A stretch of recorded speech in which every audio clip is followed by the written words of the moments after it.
Baik, kita mulai. Assalamualaikum warahmatullahi wabarakatuh. Alhamdulillah, wassalatu wassalamu ala sayyidina Muhammadir Rasulillah wa ala alihi wa sahbihi wa mawalah wa la hawla wa la quwwata illa billah. Rabbi shrah li sadri wa yassir li amri wa thabbitni ala al-iman. Allahumma la sahla illa ma ja'altahu sahla wa anta ya hayyu ya qayyum taj'alul hazna idza syi'ta sahla. Amma ba'd, sambil menunggu teman-teman yang offline, mana Mbak Vinda, teman-teman yang lain masih dalam perjalanan. Kita awali dengan membaca suratul Fatihah. Seperti biasa kita hadiahkan kepada Rasulullah Shallallahu Alaihi Wasallam, kepada arwah para anbiya, para rasul, para aulia, para sholihin, syuhada, dan seterusnya seperti yang biasa kita hadiahkan kepada mereka. Ila asyrafin nabiyyina Muhammadur Rasulullah Shallallahu Alaihi Wasallam وآله وذريته وأزواجه وأهل بيته الكرام إلى أرواح إخوانه من الأنبياء والمرسلين والصحابة والتابعين والأولياء الصالحين والعلماء العاملين والملائكة المقربين والمجاهدين في سبيل رب العالمين وإلى المصنفين المخلصين ونخص خصوصا إلى سلطان الأولياء الشيخ عبد القادر الجيلاني والإمام أحمد الرفاعي الكبير وسلسلة رجال الطريقة الرفاعية وسلسلة رجال الطريقة القادرية وسلسلة رجال الطريقة النقشبندية وسلسلة رجال الطريقة العلوية وإلى أرواح المسلمين والمسلمات والمؤمنين والمؤمنات من مشارق الأرض إلى مغاربها برها وبحرها خصوصا آباءنا وأمهاتنا وأجدادنا وجداتنا ومشايخنا ومشايخ مشايخنا وأساتذتنا وأساتذة أساتذتنا ونخص خصوصا إلى شيخ مشايخنا الشيخ عبد الله الهرري والشيخ نزار حلبي والشيخ محمد هاشم الشعري والشيخ عبد الوهاب حسب الله والشيخ بصري شمسوري والشيخ عبد العزيز مشهوري والشيخ عبد المهيمن نور وسائر مشايخنا وأساتذتنا وإلى روح من فتح ونشر الإسلام في هذه القرية وبنية التوفيق والتيسير وبنية قضاء جميع الحاجات والديون على الأعداء وقبول الدعاء ونيل كل سؤال ورؤية الرسول وشفاعة الرسول ومرافقة الرسول في الآخرة ولرضاء الله الفاتحة. أعوذ بالله من الشيطان الرجيم. بسم الله الرحمن الرحيم. الحمد لله رب العالمين الرحمن الرحيم مالك يوم الدين إياك نعبد وإياك نستعين اهدنا الصراط المستقيم صراط الذين أنعمت عليهم غير المغضوب عليهم ولا الضالين آمين. Oh iya, iya. Pakai ini. Bismillah, puji syukur kita aturkan kepada Allah yang telah melimpahkan kepada kita sekalian berbagai rahmat, bermacam-macam nikmat, terutama nikmat iman, nikmat Islam. Mudah-mudahan Allah Subhanahu wa taala senantiasa menetapkan iman dan Islam kita sehingga kita nantinya meninggalkan dunia yang sementara ini dijadikan akhir hayat kita sebagai akhir hayat yang husnul khatimah.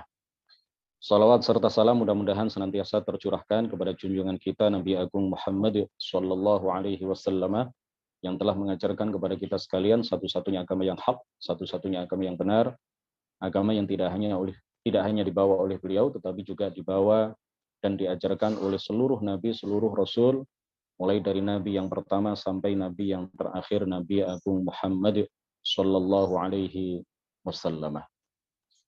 Hadirin hadirat, para peserta kajian ilmil hal, ilmu yang fardu ain, ilmu yang pokok, ilmu agama yang dasar. Kajian kitab Bahjatin Nadhar yang merupakan kitab yang disusun oleh Syekh Nabil Syarif, salah seorang murid terkemuka dari guru kami, Syekh Abdullah Al-Harari. Beliau susun kitab ini dalam format tanya jawab dengan mengambil referensi utama dari kitab Sulamit Taufiq dan kitab Mukhtasar Sulamit Taufiq. Kita adakan setiap hari Sabtu jam 13. Offline dan online. Kita telah sampai pada soal jawab nomor berapa, Mas Fanani? Soal jawab nomor 21. Ya, betul ya? Soal jawab nomor 21.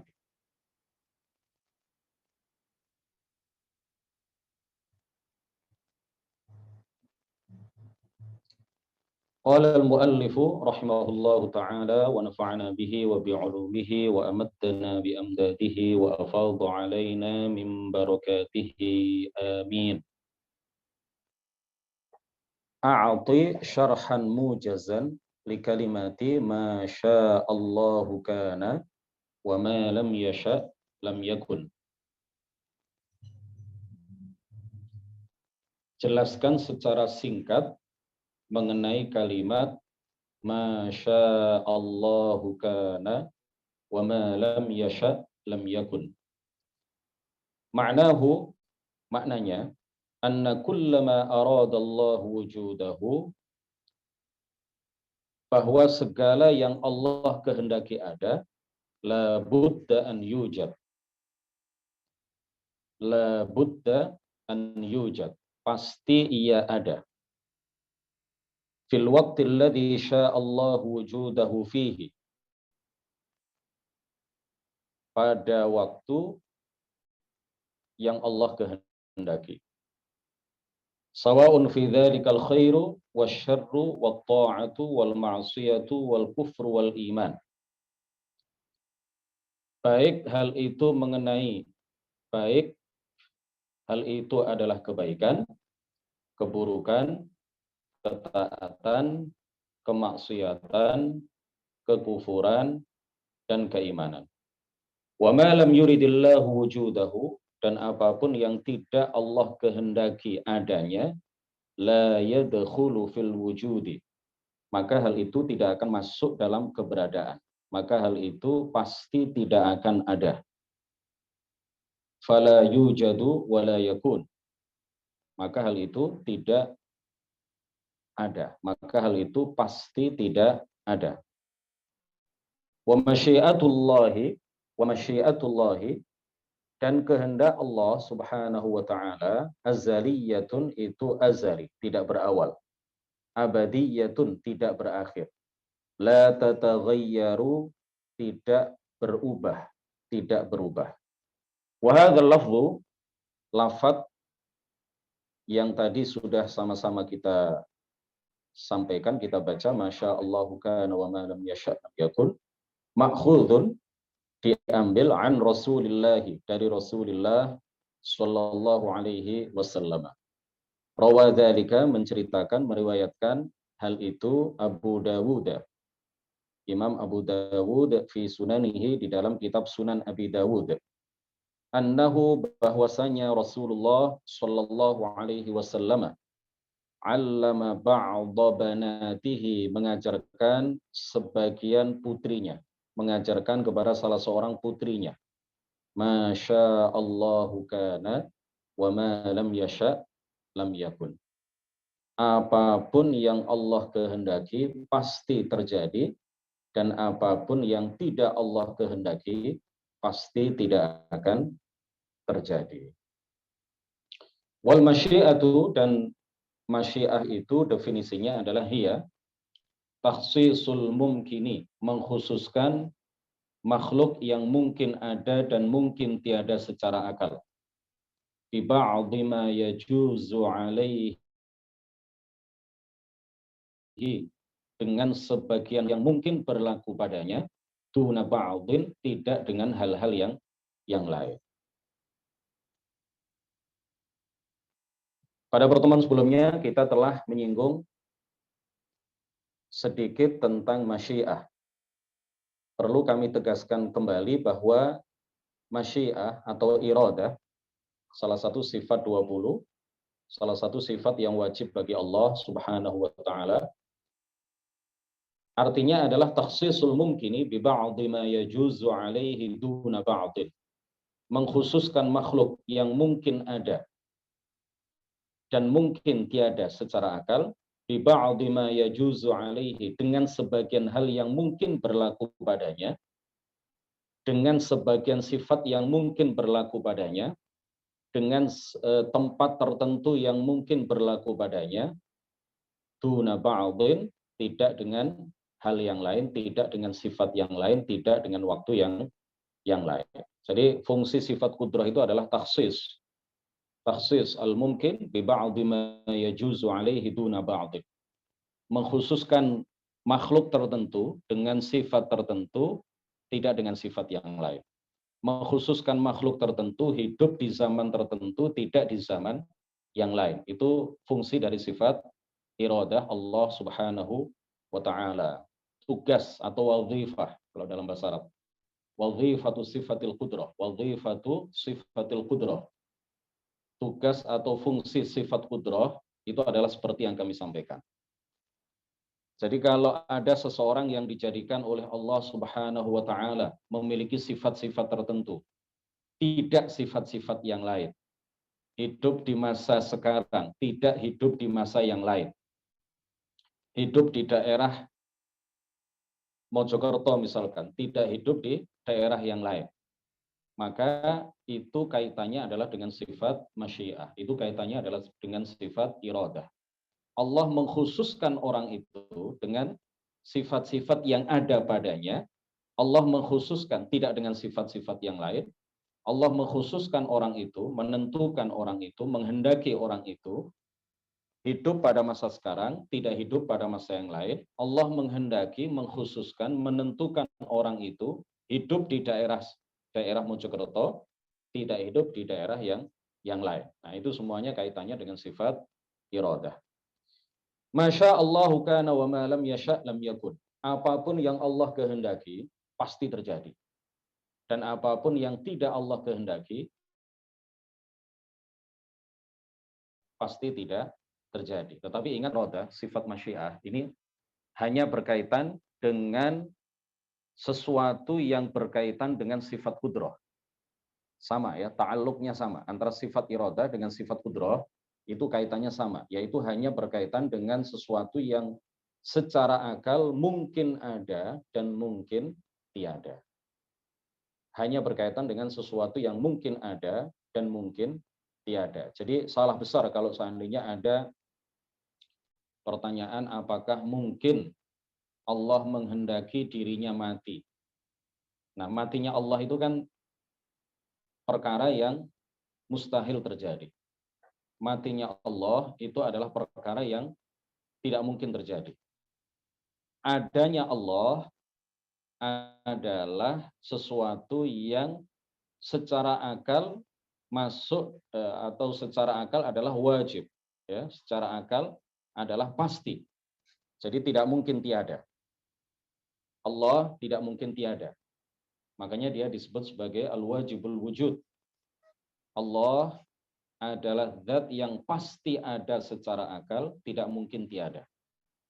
Nah, sifat iradah itu kaitannya sama dengan sifat qudrah, hanya berkaitan dengan perkara atau sesuatu yang secara akal mungkin ada atau mungkin terjadi dan mungkin tidak terjadi. Tidak berkaitan dengan sesuatu yang pasti ada, yaitu Allah dan sifat-sifatnya, dan tidak berkaitan dengan sesuatu yang tidak mungkin ada, seperti matinya Allah Subhanahu wa Ta'ala. Masya Allahu kana wa ma lam yasha lam yakun. Apapun yang Allah kehendaki pasti ada, dan apapun yang tidak Allah kehendaki pasti tidak terjadi. Apapun yang Allah kehendaki pasti akan terjadi, pasti akan masuk dalam keberadaan.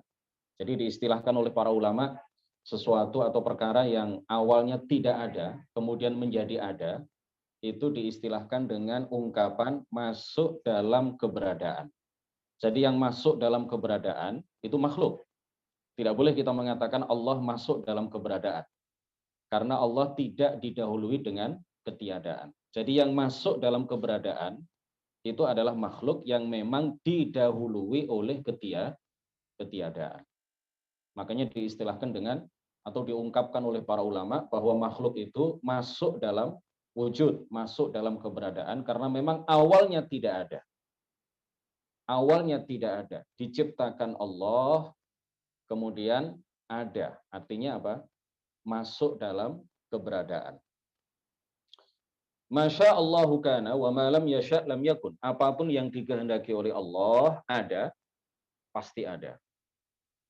Pada waktu yang keberadaannya itu dikehendaki oleh Allah Subhanahu wa Ta'ala.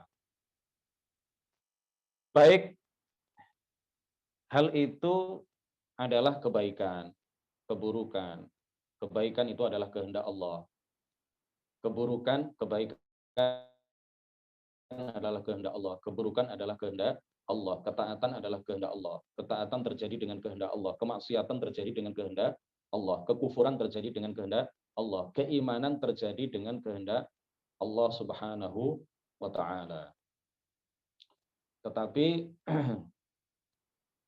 perlu kita tegaskan bahwa kehendak Allah Subhanahu wa Ta'ala itu tidak identik dengan perintah Allah Subhanahu wa Ta'ala. Bisa jadi apa yang dia kehendaki itu tidak dia perintahkan.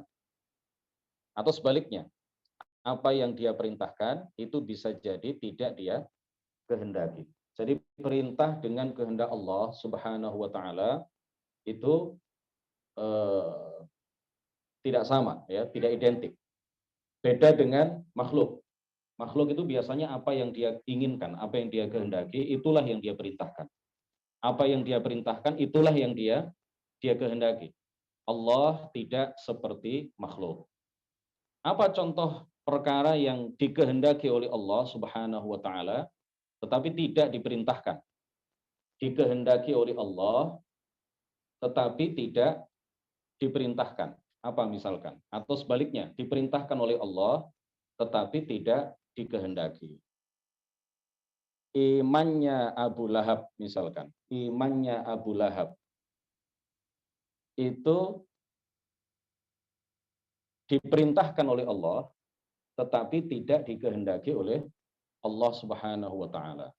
Jadi Allah memerintahkan Abu Lahab untuk beriman, tetapi Allah menghendaki Abu Lahab menjadi orang kafir. Nah, begitu pula sebaliknya, kufru Abi Lahab, kekufuran Abu Lahab itu adalah sesuatu yang dikehendaki oleh Allah Subhanahu wa Ta'ala tetapi tidak diperintahkannya. Allah menghendaki Abu Lahab kafir, tetapi Allah tidak memerintahkan Abu Lahab untuk menjadi orang kafir. Paham ya? Jadi antara perintah al-amr dengan kehendak al-iradah atau al-masyiah itu berbeda. Sesuatu yang dikehendaki oleh Allah belum tentu diperintahkan oleh Allah. Begitu juga sebaliknya, sesuatu yang diperintahkan oleh Allah belum tentu dikehendaki oleh Allah. Contoh lain misalkan, Allah memerintahkan Nabiullah Ibrahim alaihissalam untuk menyembelih Nabiullah Ismail alaihissalam. Allah memerintahkan Ibrahim menyembelih putra kesayangannya Ismail. Tetapi Allah tidak menghendaki ya, tetapi Allah tidak menghendaki terjadinya penyembelihan itu. Allah tidak menghendaki terjadinya penyembelihan. Jadi sekali lagi, jangan samakan antara Allah dengan makhluk. Sekali lagi, jangan samakan antara Allah dengan makhluk dalam masalah ini. Kembali ke kitab Bahjatin Nazar. Kebaikan itu dikehendaki oleh Allah. Begitu juga keburukan. Ketaatan dikehendaki oleh Allah, begitu juga kemaksiatan. Kekufuran, keimanan itu dikehendaki oleh Allah, begitu juga kekufuran. Semuanya terjadi. Apa yang masuk dalam keberadaan, semua yang awalnya tiada, kemudian menjadi ada, semua makhluk yang secara akal memang mungkin ada dan mungkin tiada, mungkin terjadi dan mungkin tidak terjadi, itu semuanya terjadi dengan penciptaan Allah, kehendak Allah, ketentuan Allah, takdir Allah Subhanahu wa taala yang baik di antara makhluknya, ya, kebaikan, ibadah seseorang, ketaatan seseorang itu terjadi dengan perintah Allah Subhanahu wa taala, ya, diperintahkan oleh Allah, dicintai oleh Allah, diridhai oleh Allah Subhanahu wa taala. Sedangkan keburukan, pencurian, kemunafikan, perbuatan-perbuatan kefasikan, ya, perbuatan-perbuatan dosa besar, pelanggaran terhadap perintah Allah Subhanahu wa taala, itu semuanya juga terjadi dengan penciptaan Allah, artinya itu semuanya diciptakan oleh Allah, dikehendaki oleh Allah, ditentukan oleh Allah, ditakdirkan oleh Allah, tetapi tidak diperintahkan oleh Allah, tidak dikehendaki, bukan tidak dikehendaki, tidak diperintahkan oleh Allah, tidak dicintai oleh Allah Subhanahu wa taala, dan tidak diridhai oleh Allah Subhanahu wa taala. Makanya Allah berfirman, "Innallaha la ya'muru bil fahsya." Sesungguhnya Allah Subhanahu wa taala tidak memerintahkan kekejian, keburukan, kemaksiatan, kemunafikan. Tetapi di ayat yang lain Allah menegaskan wala yarda li'ibadihi al-kufra wala yarda li'ibadihi al-kufr.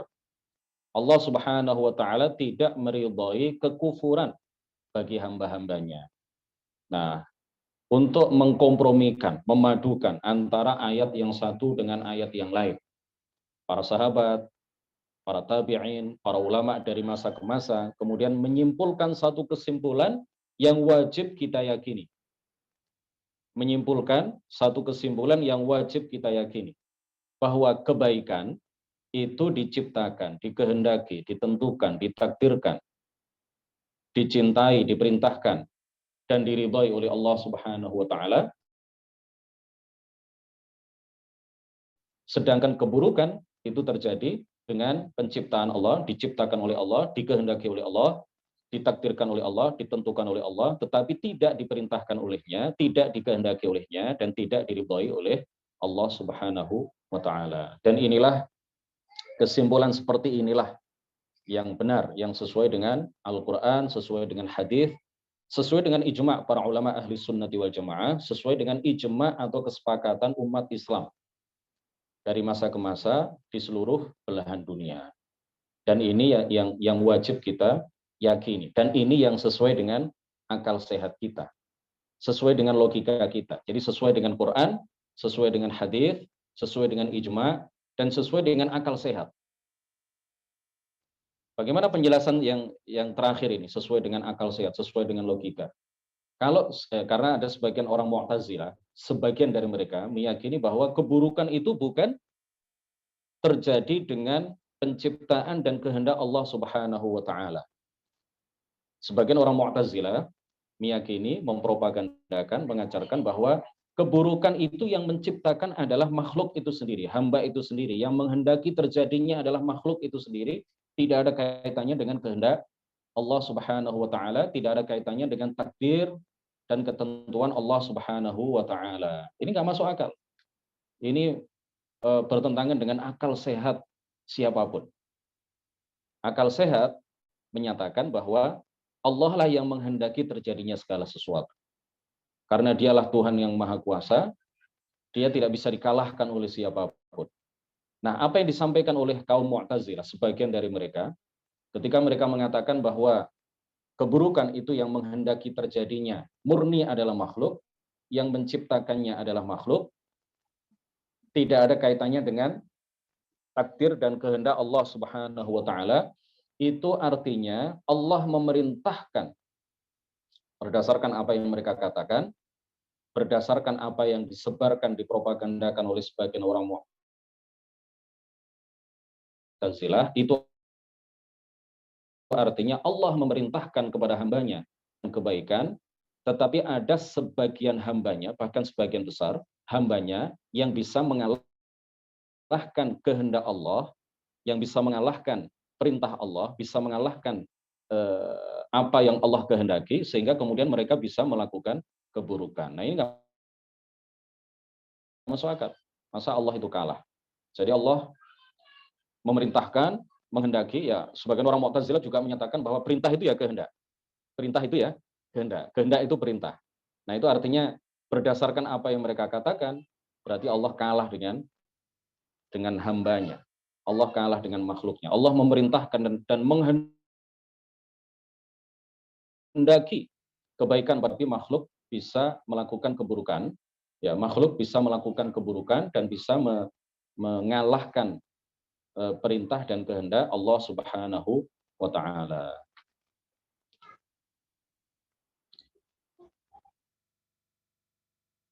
Nah, kalau kita ditimpa musibah, kalau kita banyak masalah, kalau kita menghadapi problem yang luar biasa dalam kehidupan kita ini, selama kita hidup di dunia, pasti akan menghadapi masalah. Ya. Kalau ingin tidak ada masalah, itu di surga. Selama kita hidup di dunia, selalu ada masalah. Masalah antara satu orang dengan orang yang lain itu berbeda-beda. Masalah yang dihadapi oleh Mas Fanani itu berbeda dengan masalah yang saya hadapi. Bukan berarti kalau orang melihat saya ceria, tidak pernah nangis di hadapan publik, sepertinya tidak pernah mengeluh, tidak pernah sambat, itu bukan berarti saya tidak punya masalah. Saya punya masalah yang tidak diketahui oleh orang lain. Itu juga masing-masing dari kita memiliki masalah yang berbeda-beda. Nah, masalah itu untuk diselesaikan, bukan untuk dihindari. Menghindari masalah itu akan menambah masalah. Kita ingin menyelesaikan masalah tanpa masalah. Sehingga ya seperti ini dinamika kehidupan ya. Dinamika kehidupan itu seperti ini. Kehidupan di dunia itu ya warna-warni seperti ini. Bukan satu warna, tetapi berwarna-warni, ya, beragam. Dinamika kehidupan yang kita alami itu semuanya menunjukkan bahwa kita ini hidup di dunia. Kita sekarang bukan hidup di surga, tetapi kita sekarang ini hidup di dunia. Kalau kita punya masalah, ingatlah masya Allahu kan, wa ma lam yasha lam yakun. Apapun yang Allah kehendaki pasti terjadi, dan apapun yang tidak Allah kehendaki pasti tidak akan terjadi. Dengan meyakini bahwa segala hal yang terjadi pada diri kita adalah takdir dan kehendak Allah Subhanahu wa taala, hati ini akan menjadi tenang. Hati tidak akan risau, hati tidak akan gelisah. Karena apapun yang Allah kehendaki pasti terjadi, meskipun kita tidak berkehendak. Apapun yang tidak dikehendaki oleh Allah Subhanahu wa taala pasti tidak akan terjadi, meskipun kita apapun yang kita lakukan, ya, jika Allah tidak menghendaki, maka apa yang kita cita-citakan, apa yang kita inginkan, sekuat apapun yang kita usahakan, maka apa yang kita inginkan tidak akan realisasi, tidak akan terwujud. Tetapi karena kita nggak tahu apa yang Allah takdirkan pada diri kita di masa yang akan datang, jangankan besok apa yang Allah takdirkan kepada diri kita, kita nggak tahu, ya. Jangankan itu, satu detik yang akan datang, Allah menakdirkan apa pada diri kita, kita juga tidak tahu. Nah, tugas kita sebagai manusia adalah berupaya, berikhtiar, melakukan sebab, mudah-mudahan sebab itu bisa menghasilkan akibat. Kalau sebab sudah kita lakukan, akibat tidak juga terrealisir, tidak juga terwujud, maka pada saat itu kita tanamkan dalam diri kita, Masya Allahu kan, wa ma lam yasha lam yakun. Ini adalah takdir Allah Subhanahu wa Ta'ala, ini adalah kehendak Allah Subhanahu wa Ta'ala. Nomor 22. Ma ma'na la haula wa la quwwata illa billah? Apakah makna la haula wa la quwwata illa billah? Makna la haula wa la quwwata illa billah. La haula wa la quwwata illa billah maknanya la haula an ma'siyatillahi, tiada daya.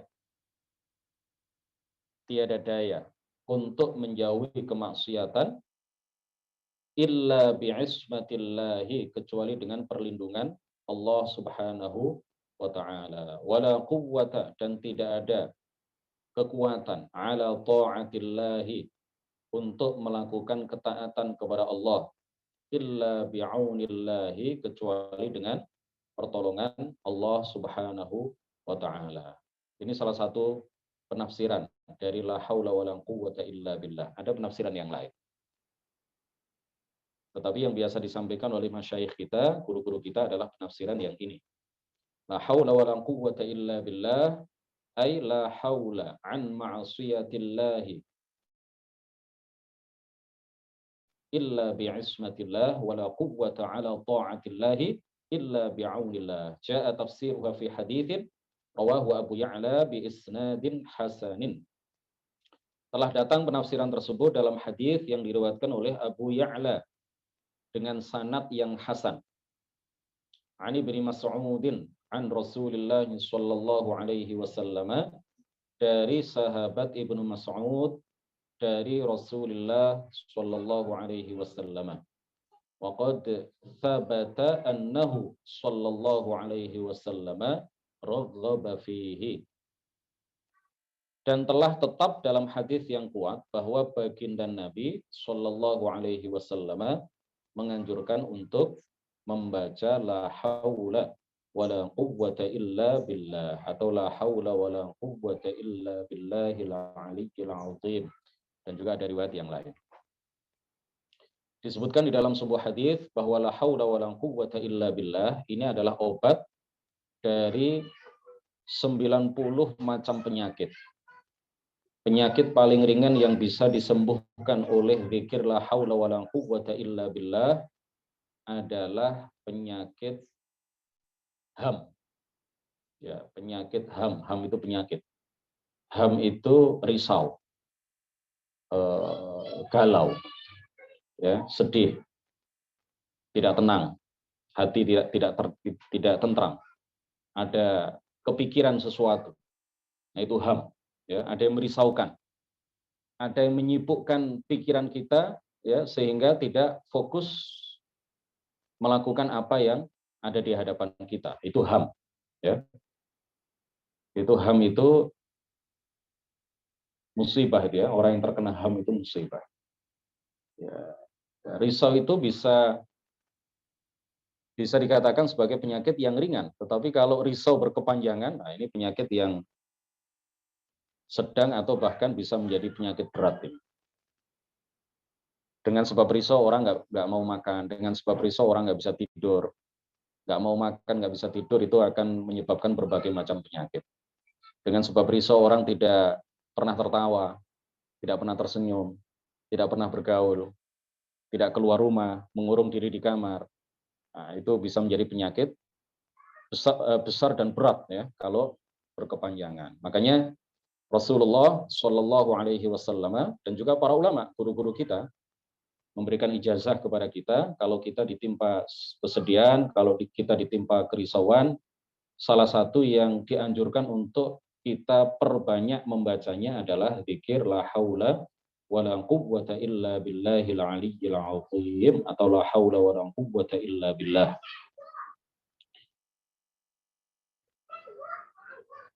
La haula wala quwwata illa billah, sambil diresapi maknanya, sambil direnungkan maknanya. Tidak ada daya Tidak ada daya, la haula atau la tahawula, ya. Haul, tahawul. Tidak ada doyo sumingkir, tidak ada daya untuk menjauhkan diri kita dari kemaksiatan kecuali dengan perlindungan Allah Subhanahu wa taala. Tidak ada kekuatan untuk melakukan amal soleh, amal kebaikan, amal ibadah kecuali dengan pertolongan Allah Subhanahu wa taala. Jadi sejatinya kita ini nggak bisa melakukan apa-apa. Pada hakikatnya kita ini adalah makhluk yang lemah. Kalau seandainya kita tidak ditolong oleh Allah, tidak mendapatkan pertolongan dari Allah Subhanahu wa taala untuk melakukan amal kebaikan, maka kita tidak akan mampu melakukannya. Kalau seandainya Allah Subhanahu wa taala tidak melindungi kita dari kemaksiatan, maka kita pasti akan terjatuh melakukan kemaksiatan. Jadi jangan sombong, jangan jangan takabur, ya, ketika ketika mampu melakukan berbagai kebaikan, maka sejatinya yang memampukan kita, yang memberikan kemudahan kepada kita, yang memberikan kekuatan kepada kita di dalam melakukan kebaikan itu tiada lain adalah Allah Subhanahu wa taala. Kita ini makhluk yang lemah, hamba-hamba yang lemah. Kita tidak bisa berbuat apa-apa kalau kita tidak diberi kekuatan oleh Allah Subhanahu wa taala. La haula wala quwwata illa billah dawaun litis'ina da'an aqalluhal ham. La haula wala quwwata illa billah adalah obat dari 90 macam penyakit.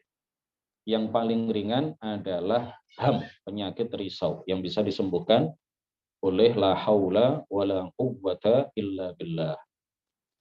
Syekh Jamil menceritakan banyak sekali keajaiban-keajaiban yang terjadi, ya, pada diri beberapa orang ketika mereka sakit, kemudian memperbanyak la haula wala quwwata illa billah, akhirnya ditakdirkan oleh Allah Subhanahu wa taala sembuh, ya. Penyakit apapun termasuk corona, ya, wabah seperti corona atau penyakit ringan seperti sakit kepala. Sakit kepala itu ringan apa enggak, ya? Macam-macam, ya. Ada yang ringan, ada yang sedang, ada yang berat. Sakit kepala karena banyak utang. Nah, itu berat itu mungkin. Nah, itu kita dianjurkan untuk memperbanyak bacaan la haula wala quwwata illa billah. Ini banyak orang yang sudah membuktikan. Memperbanyak itu kata Syekh, ya, memperbanyak bacaan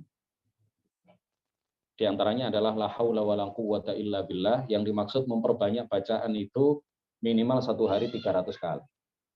Memperbanyak bacaan itu satu hari minimal 300 kali.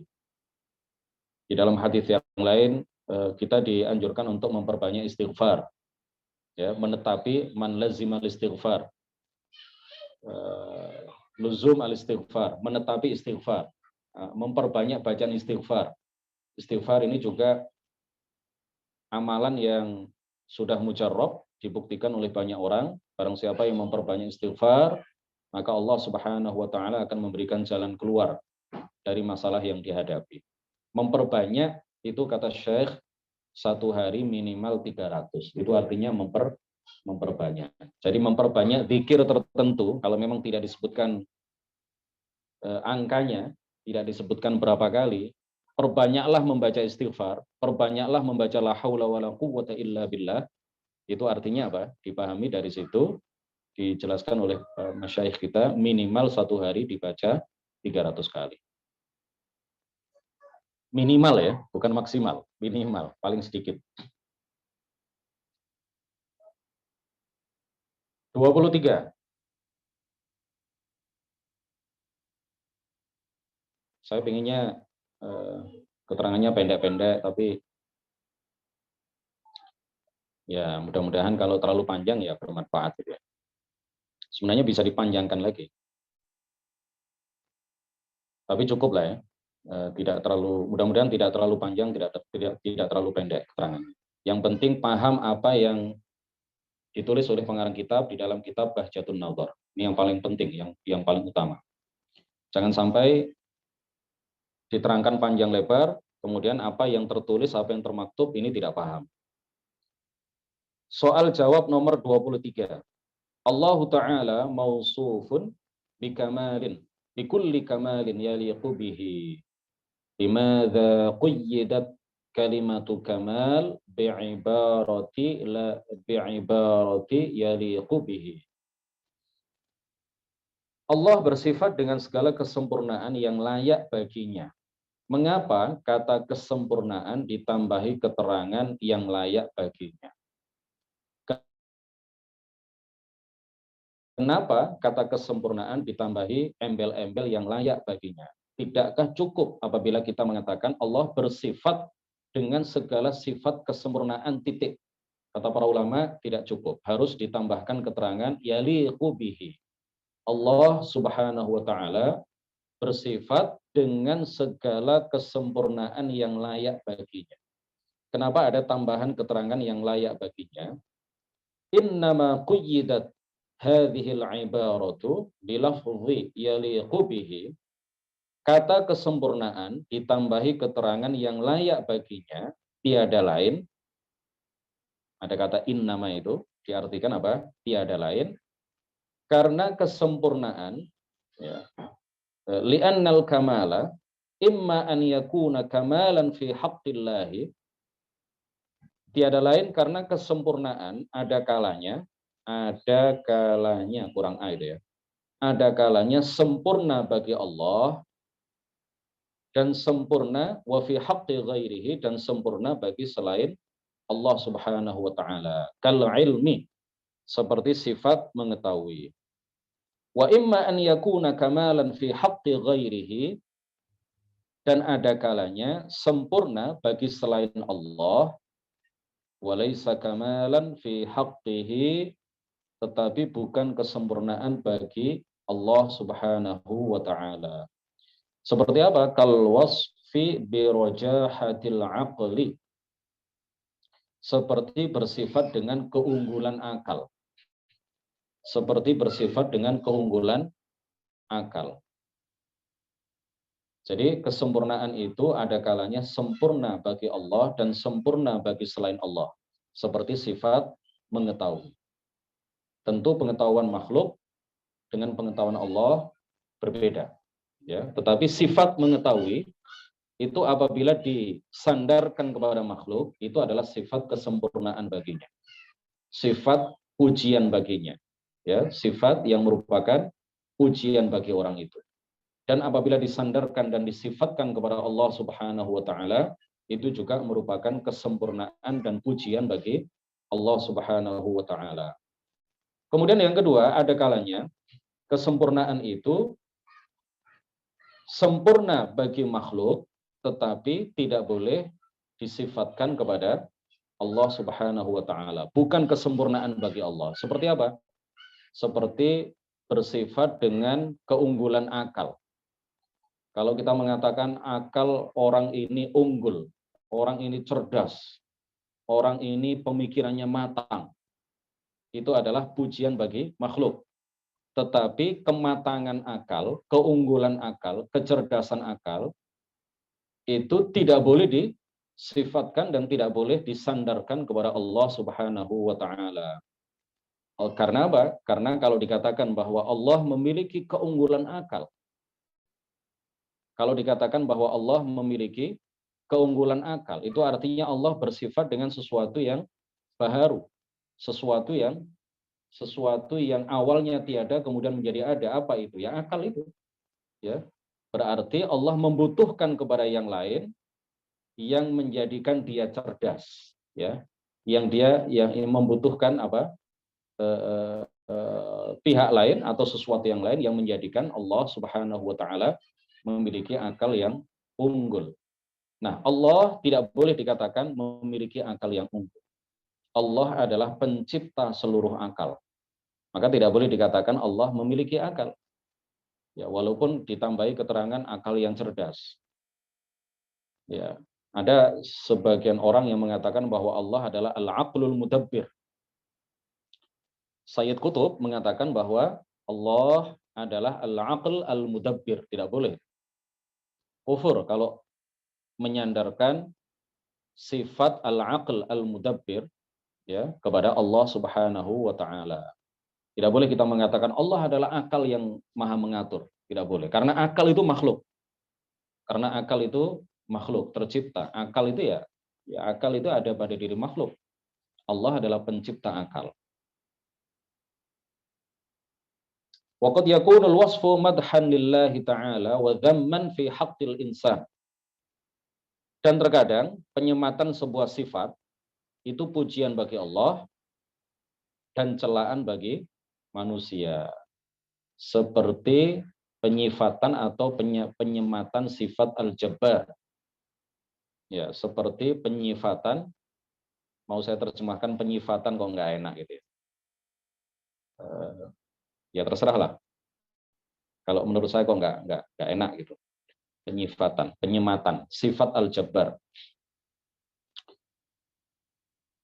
Wahuwa kal wasfi bil jabbar, seperti penyematan sifat al-jabbar. Wahuwa madhun fi haqqillahi wa dhammun fi haqqil insan. Penyematan sifat al-jabbar adalah pujian bagi Allah dan celaan bagi manusia. Wa ma'na al-jabbari idza utliqa 'ala Allah, dan arti al-jabbar jika disebutkan untuk Allah Subhanahu wa taala adalah alladzi la tanaluhul aidi, yang tidak dapat dikalahkan oleh siapapun.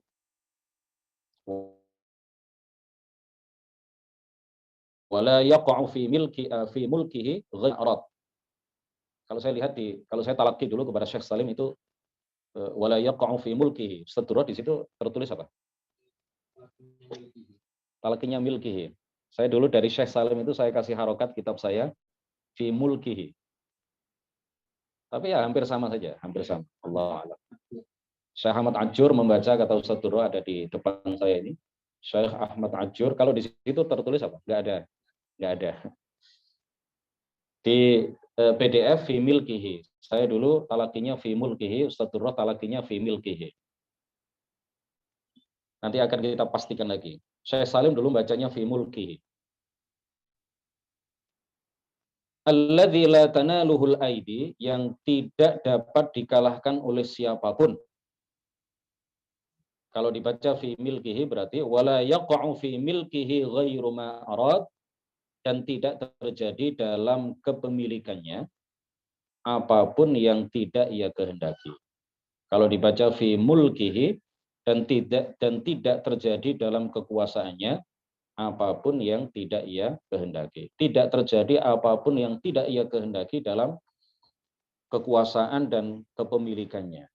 Itu al-jabbar, ya. Itu adalah pujian bagi Allah. Tetapi kalau kita sematkan al-jabbar, kita sifatkan atau kita sandarkan sifat al-jabbar ini kepada makhluk, maka artinya adalah diktator. Ya, ada malikun jabbar. Itu artinya adalah ini adalah raja yang diktator. Rais Jumhuriyati Bilad kada, ya, presiden negara ini tertentu, jabbar adalah diktator. Ya, diktator itu artinya keras kepala. Apa yang dia putuskan harus dilaksanakan tanpa ada musyawarah. Tidak menerima pendapat orang. Nah, itu diktator. Ya. Makanya kemudian diberi tambahan keterangan yaliqu bihi. Allah bersifat dengan segala kesempurnaan yang layak baginya. Tidak hanya berhenti titik pada kata Allah bersifat dengan segala kesempurnaan titik, tetapi ada tambahan keterangan yang layak baginya. Karena memang kesempurnaan itu bermacam-macam. Ada yang sempurna bagi makhluk, tetapi tidak boleh disifatkan, tidak boleh disandarkan kepada Allah Subhanahu wa taala, dan begitu juga dan seterusnya seperti yang keterangan yang kami baca tadi. Sudah 1 jam ya, tidak terasa. Ada pertanyaan sampai di sini?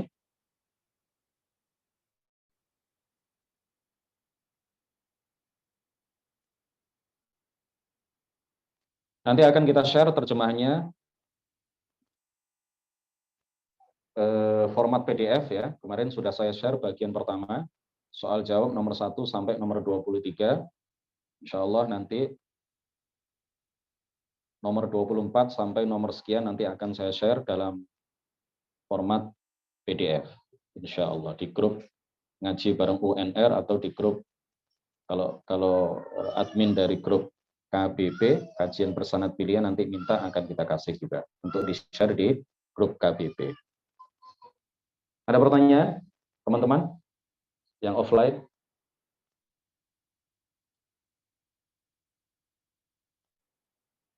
Teman-teman dari Alamin ini ada acara itu ya, penyambutan santri ya. Ya. Ini ada yang chat.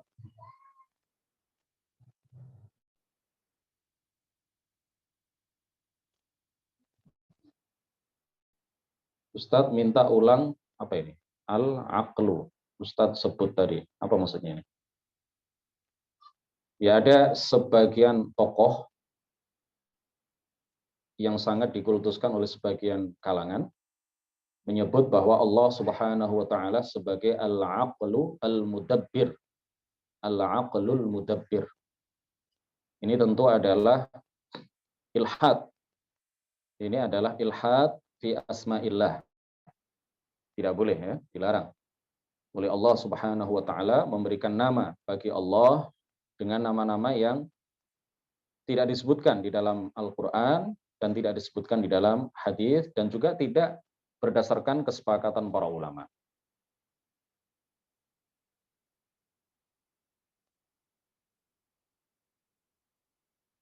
Assalamualaikum. Apakah sifat jaiz Allah berkaitan dengan sifat wajib Allah kudrah dan iradah? Kudrah dan iradah.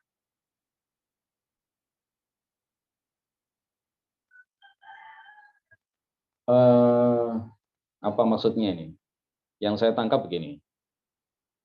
Tapi perlu dijelaskan ya, ada sifat wajib bagi Allah, ada sifat mustahil atas Allah, dan ada sifat jaiz bagi Allah. Sifat wajib bagi Allah itu sifat 20 atau sifat 13 ya. Menurut sebagian ulama 20, menurut sebagian ulama 13.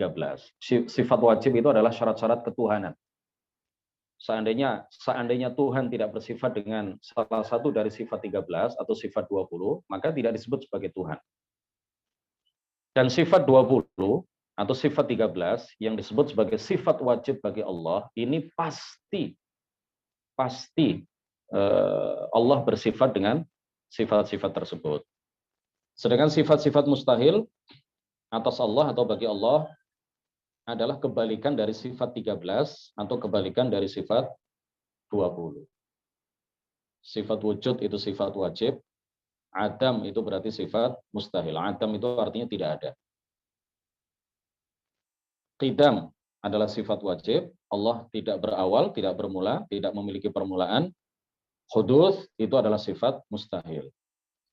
Nah, kemudian ada juga yang disebut dengan sifat jaiz bagi Allah. Ya, sifat jaiz bagi Allah ini contohnya adalah mengadakan atau tidak mengadakan makhluk, mengadakan atau meniadakan makhluk, atau memberikan nikmat kepada makhluk atau tidak memberikan nikmat kepada makhluk. Ini sifat jaiz bagi Allah Subhanahu wa taala. Itu nanti ada tempatnya sendiri ya. Nanti ada pembahasannya sendiri.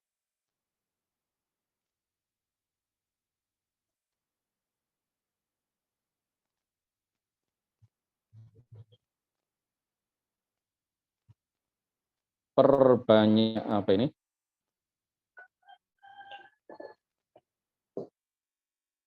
Mati Mas Fanani.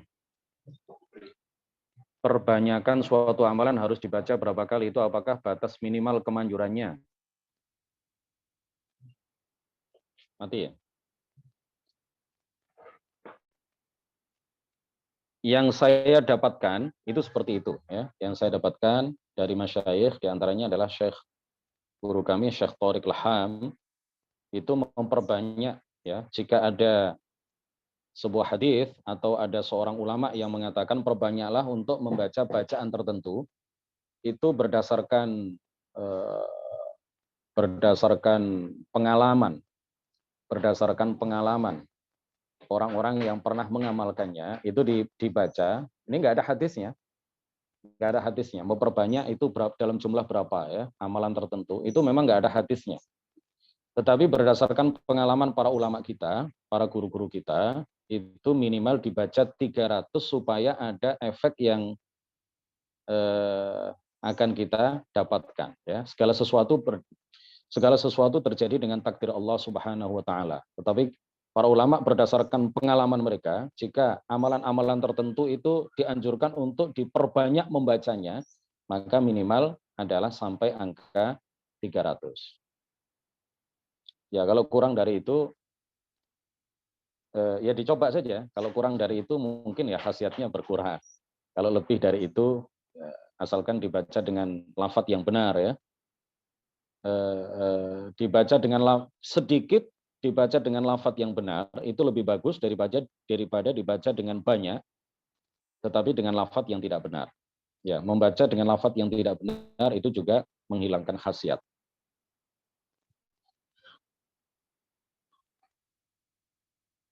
Boleh diulang penjelasan tentang perintah dan masyiah. Ya, ini pertanyaan terakhir ya. Mati ya? Halo, 1, 2. Nggak pakai ini aja. Bisa didengar ya?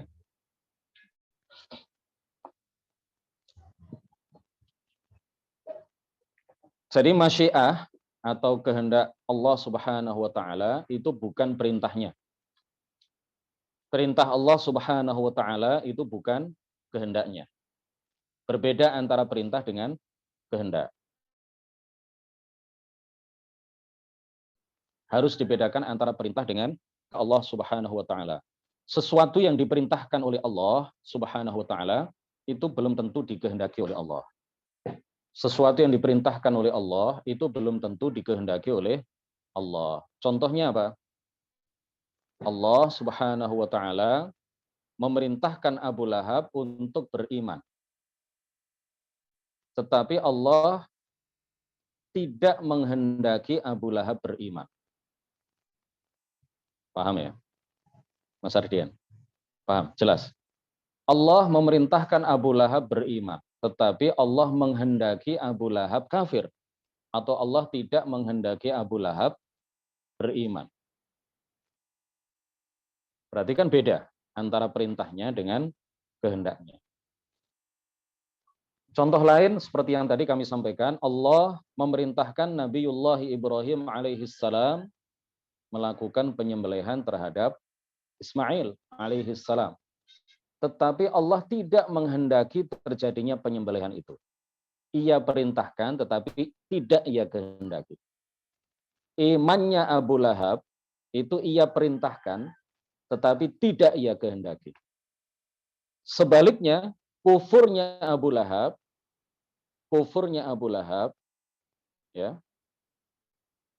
Kufru Abi Lahab itu adalah kehendak Allah, dikehendaki oleh Allah, tetapi tidak diperintahkan. Allah memerintahkan iman kepada Abu Lahab. Tetapi akhirnya Abu Lahab kufur karena memang dikehendaki kafir oleh Allah Subhanahu wa taala.